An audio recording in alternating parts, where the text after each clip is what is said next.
Room service. Le buzz du room service. Le buzz du room service. Coup de projecteur sur un talent, un événement, une personnalité de Bourgogne-Franche-Comté. Dis donc, Cynthia, Ouais. que fait une prune qui veut se faire belle? Je sais pas trop. Attends. Peut-être qu'elle se transforme en Mirabelle. Ah non, elle se fait des quetchs.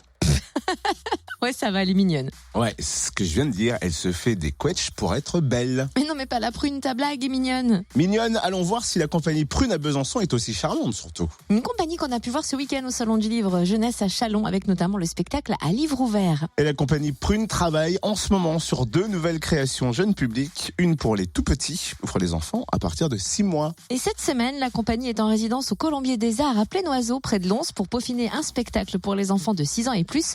On décroche la prune avec sa cofondatrice Leslie Montagu. Bonjour. Bonjour. Depuis quand la compagnie Prune existe-t-elle et comment est-elle née? Elle existe depuis 5 ans.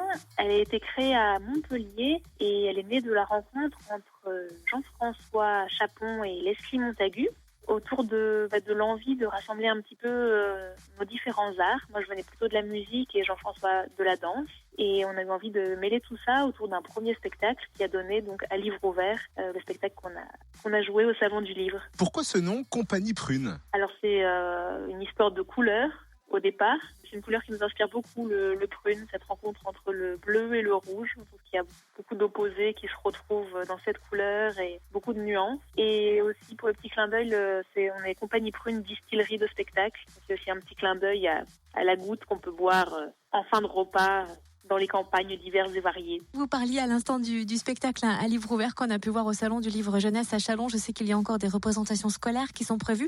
Est-ce que c'est un spectacle que le grand public va à nouveau pouvoir découvrir? Oui, tout à fait. Du coup, on continue à le jouer, ce spectacle. Là, ça fait 5 ans qu'il tourne. On va le jouer à Bourgogne le 4 juin. On a des représentations en Seine-et-Marne au mois de novembre.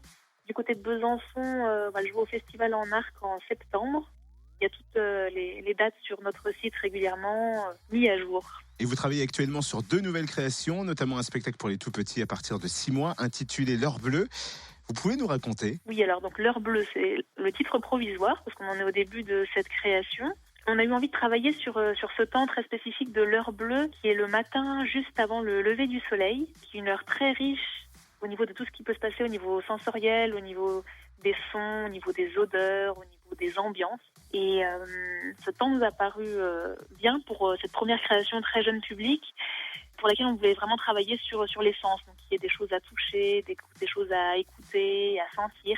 Notre prochain temps de travail, ce sera aux Forges de Frézan en septembre. Et ce n'est pas tout. Cette semaine, vous êtes en résidence au Colombier des Arts à Plénoiseau pour peaufiner un autre spectacle, cette fois-ci pour les 6 ans et plus, baptisé Hector, l'homme extraordinairement fort. Mais qui est Hector? Donc c'est une adaptation d'un album jeunesse de Magali Lehuche. Et donc c'est l'histoire de l'homme fort d'un cirque. Donc c'est lui qui porte des choses assez incroyables, des choses très lourdes, des empilements de machines à laver, d'éléphants, etc.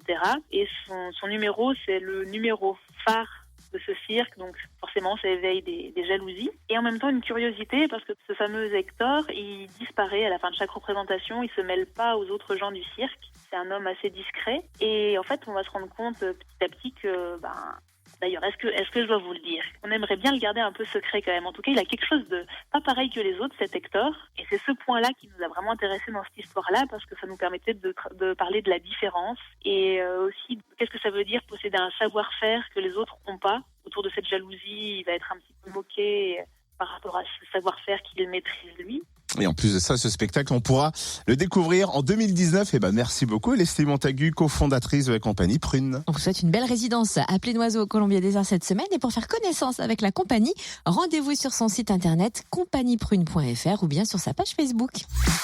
Retrouve tous les buzz en replay. fréquenceplusfm.com. Connecte-toi.